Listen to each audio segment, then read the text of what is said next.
Welcome to प्रहार classes guys. मेरा नाम है चंदन त्रिपाठी और आज की वीडियो में हम लोग डिस्कस करने वाले हैं 28 अक्टूबर के जो इम्पोर्टेंट करंट अफेयर्स बूस्टर की वीडियो है उसको।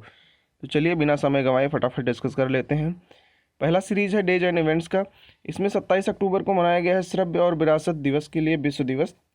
श्रव्य और विरासत दिवस में क्या मनाया जाता है, मान लीजिए कोई पिक्चर बनी हुई है, उसमें जो कल्चर है, जो पशु पक्षियों की भाषा है या जो उनका रहन सहन है, उसको दिखाने के लिए, उसको सेलिब्रेट करने के लिए श्रव्य विरासत दिवस को मनाया जाता है, जो 27 अक्टूबर को मनाया जाता है। इस बार की जो थीम है वो enlisting documentary heritage to promote inclusive just and peaceful societies, ये है। इसके बाद दूसरा हमारा सीरीज है डेज एंड इवेंट्स का, जो 27 अक्टूबर को मनाया गया है 76वां इन्फेंट्री दिवस। इन्फेंट्री दिवस क्यों मनाया गया है? क्योंकि इसी दिन 27 अक्टूबर 1947 को भारत की पहली पैदल सेना जो है सिख रेजिमेंट के नेतृत्व में जम्मू कश्मीर के हवाई अड्डे पर पहुंची थी। इस वजह से इसको मनाया जाता है। इसके बाद मनाया गया है डेज एंड इवेंट्स में के.आर. नारायणन जी की, जो आपके स्क्रीन पर शो हो रहे हैं, राष्ट्रपति द्रौपदी मुर्मू और के.आर. नारायणन शो हो रहे हैं। इनकी 102वीं जयंती मनाई गई है। ये कौन थे? 1992 से 1997 तक ये भारत के 9वें उपराष्ट्रपति थे। 1997 से 2002 तक ये भारत के 10वें राष्ट्रपति थे। इसके साथ ही इस पद पर पहुंचने वाले ये पहले दलित समुदाय के व्यक्ति थे। ये भी आप लोग जान लीजिए। नेहरू प्रशासन में, यानी नेहरू जी के कार्यकाल में ये भारतीय विदेश सेवा में कार्यरत थे। इसके बाद नेशनल अफेयर्स का हमारा सीरीज शुरू होता है। उसमें 28 अक्टूबर को राज्यों के गृह मंत्रियों, डीजीपी की बैठक को संबोधित करेंगे पीएम मोदी। इस पूरे प्रोग्राम को जो नाम दिया गया है वो चिंतन शिविर नाम दिया गया है। कहाँ पर ये संबोधित करेंगे? हरियाणा के सूरजकुंड में होंगे। हरियाणा के सूरजकुंड में इसका आयोजन हो रहा है। हरियाणा के सूरजकुंड में एक मेला भी लगता है, ये भी आप लोग ध्यान में रखिएगा।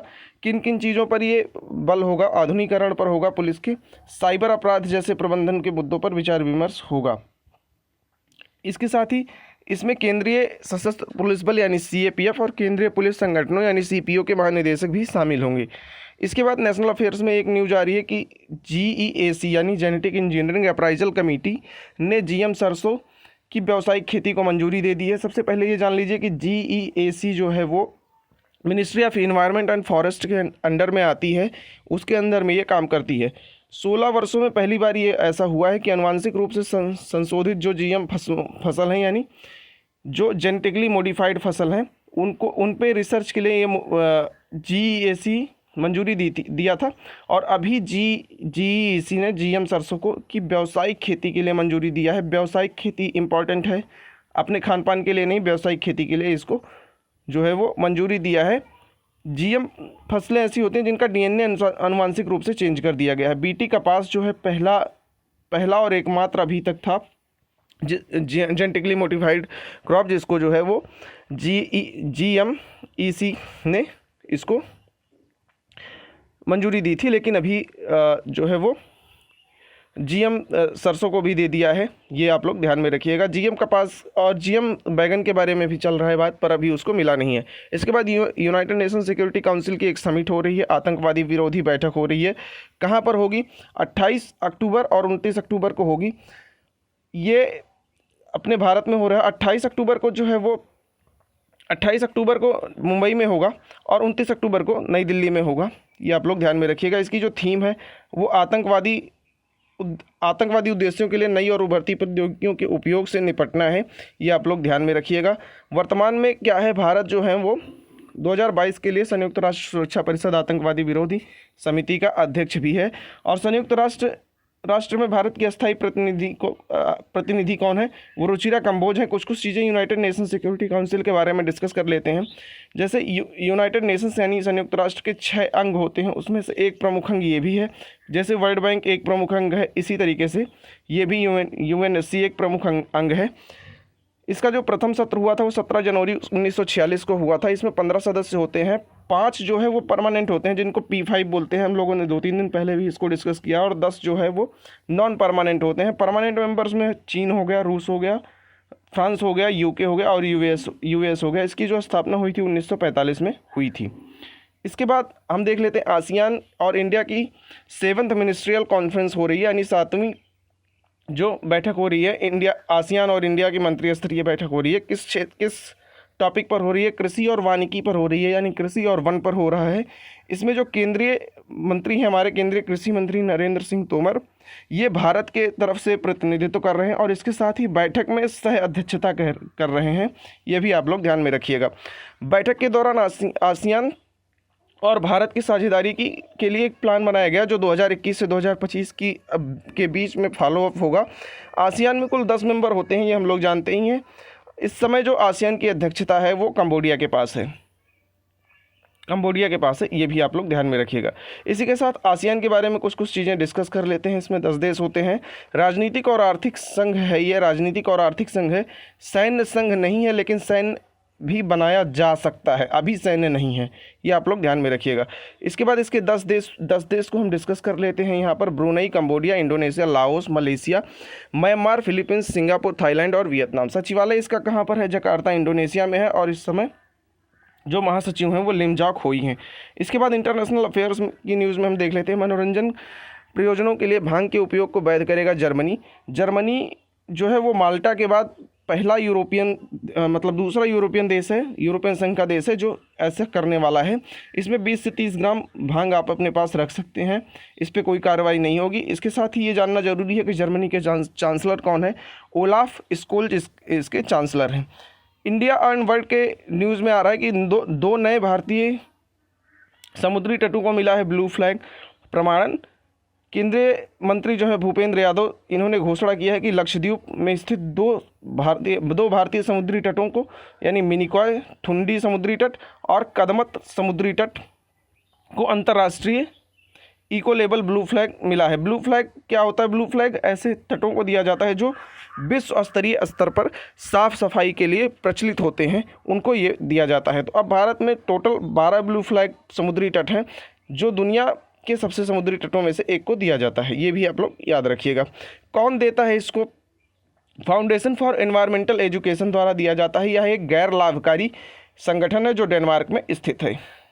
इसके बाद वाला न्यूज़ हम देख लेते हैं, इंटरनेशनल न्यूज़ देख लेते हैं। ये 6 नवंबर से शुरू होगी संयुक्त राष्ट्र की 27वीं जलवायु बैठक शामिल होगी। इसको जनरली कहा जाता है कॉप 27 है, तो यानी 27वीं। कॉप का मतलब होता है कॉन्फ्रेंस ऑफ पार्टी, जिसका हिंदी में मतलब होता है पार्टियों का सम्मेलन। ये 6 से 18 नवंबर तक मिस्र के शर्म में आयोजित होगा।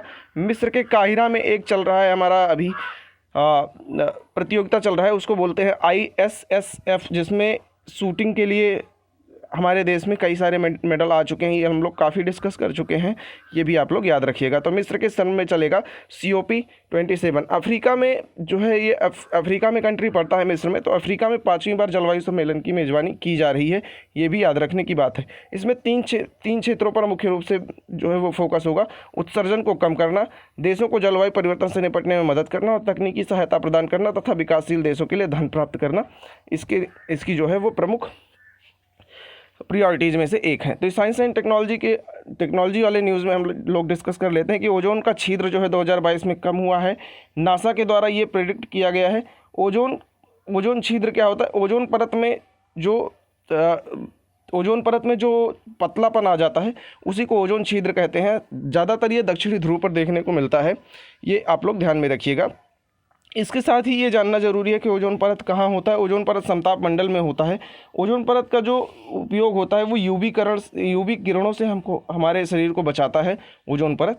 इसके बाद निधन के सीरीज में हम लोग देख लेते हैं। आपकी स्क्रीन पर शो हो रहेंगे पिनाकी चौधरी एक बंगाली फिल्म निर्देशक हैं जिनका निधन हो गया है। इसके बाद आपके स्क्रीन पर शो हो रहे होंगे असमिया अभिनेता हैं ये निपुण गोस्वामी, जो आपकी स्क्रीन पर शो हो रहे हैं। इनकी भी मृत्यु हो गई। इसके बाद अपॉइंटमेंट्स की सीरीज में हम देख लेते हैं। अपॉइंटमेंट्स की सीरीज में संदीप बख्शी जी आपके स्क्रीन पर शो हो रहे हैं। संदीप बख्शी जी को 3 साल के लिए पुनः नियुक्त किया गया ICICI बैंक के MD और CEO के रूप में। इसके बाद स्टेट स्पेसिफिक न्यूज़ में हम लोग देख लेते हैं। गुजरात से पहली न्यूज़ आ रही है। गुजरात से पहली न्यूज़ क्या आ रही है? गुजरात ने JJM यानी जल जीवन मिशन के तहत 100% घरेलू नल कनेक्शन हासिल किया है। जल जीवन मिशन जो है वो उसका आदर्श वाक्य है no one is left out.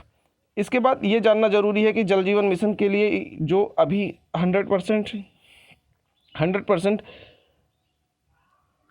घरेलू नल कनेक्शन प्राप्त किया जाता है। इसका क्या अर्थ होता है? इसका अर्थ ये होता है कि राज्य में ग्रामीण क्षेत्रों में सभी घरों में नल के माध्यम से सुरक्षित पेयजल उपलब्ध है।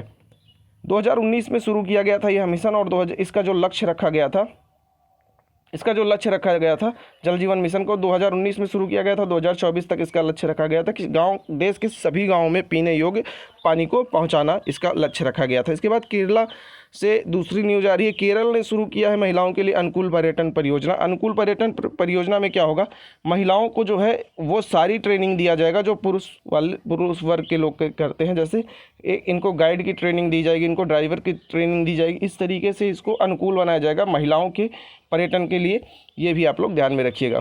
इसके बाद उत्तर प्रदेश से एक न्यूज आ रही है। उत्तर प्रदेश में क्या हुआ, केंद्र ने उत्तर प्रदेश के तराई हाथी रिजर्व को मंजूरी दे दी है। तराई हाथी रिजर्व को मंजूरी दे दी है। ये कहाँ पर बनाया जाएगा? कुल जान लीजिए देश में जो है वो 3 हाथी रिजर्व यानी एलिफेंट रिजर्व को बनाया जाने वाला है, जिसमें से जो उत्तर प्रदेश में बनेगा वो लखीमपुर और पीलीभीत जिलों में जो स्थित है दुधवा और पीलीभीत टाइगर रिजर्व, इनके जो संयुक्त वन है, ये मान लीजिए ये दुधवा नेशनल पार्क है, ये जो है वो पीलीभीत टाइगर रिजर्व है। तो ये इस वाले एरिया में जो ये कॉमन क्षेत्र है, यहाँ पर तराई एलिफेंट रिजर्व स्थित किया जाएगा। इसके साथ ही ये जानना जरूरी है कि बाकी के 2 एलिफेंट रिजर्व कहाँ पर बनाया जाएगा। तो एक लेमेरू एलिफेंट रिजर्व बनाया जाएगा जो छत्तीसगढ़ में होगा। तीसरा जो है वो तमिलनाडु के अगस्तमलाई एलिफेंट रिजर्व बनाया जाएगा। इसके बाद स्पोर्ट्स के सेक्शन में हम लोग देख लेते हैं। विराट कोहली आईसीसी बल्लेबाजी की रैंकिंग में शीर्ष 10 में शामिल हुए हैं, यानी अभी इनका आईसीसी के बल्लेबाजी रैंकिंग में 9वां स्थान है। ये आप लोग ध्यान में रखिएगा। इसके साथ ही आगे बढ़ते हैं। बीसीसीआई ने घोषित किया है कि भारतीय पुरुष और महिला क्रिकेटरों के लिए समान वेतन की घोषणा किया है। समान वेतन क्या होगा? 15 लाख रुपया होगा टेस्ट मैच के लिए, प्रति वनडे मैच के लिए 6 लाख रुपया होगा, प्रति T20 मैच के लिए 3 लाख रुपया होगा। ये भी आप लोग जान लीजिए। इसके साथ ही एक पुराना हमारा न्यूज़ है, उसको भी थोड़ा सा डिस्कस कर लेते हैं। भारतीय महिला टीम ने हाल ही में 2022 में बर्मिंघम में राष्ट्रमंडल खेलों में क्रिकेट में भारत का पहला पदक जीता था। ये भी आप लोग याद रखिएगा। बीसीसीआई के बारे में जान लेते हैं थोड़ा सा। ये भारत के लिए जो क्रिकेट शासी निकाय है, यानी क्रिकेट की जितने भी चीज़ें होती हैं, अंडर 19 वनडे और बाकी T20, ये सारी नियंत्रण कौन करता है? भारतीय क्रिकेट नियंत्रण बोर्ड यानी बीसीसीआई। इसका मुख्यालय जो है मुंबई के वानखेड़े स्टेडियम में क्रिकेट सेंटर में स्थित है। दुनिया का सबसे अमीर क्रिकेट शासी निकाय है ये। बीसीसीआई जो है कितने चीज़ों को डिस्कस करता है, यानी राष्ट्रीय पुरुष क्रिकेट टीम, राष्ट्रीय महिला क्रिकेट टीम और अंडर 19 क्रिकेट टीम का प्रबंधन करता है। इसका गठन कब हुआ था बीसीसीआई का? दिसंबर 1928 में हुआ था। इसके जो अभी अध्यक्ष हैं वो रोजर बिन्नी है। ये बदल चुके हैं, ये हम लोगों ने डिस्कस किया हुआ था। इसके बाद जो हमारा अगला सीरीज होता है वो न्यूज एंड मतलब मैप इन न्यूज का होता है। इसमें आज हम लोगों ने आसियान का मैप रखा हुआ है।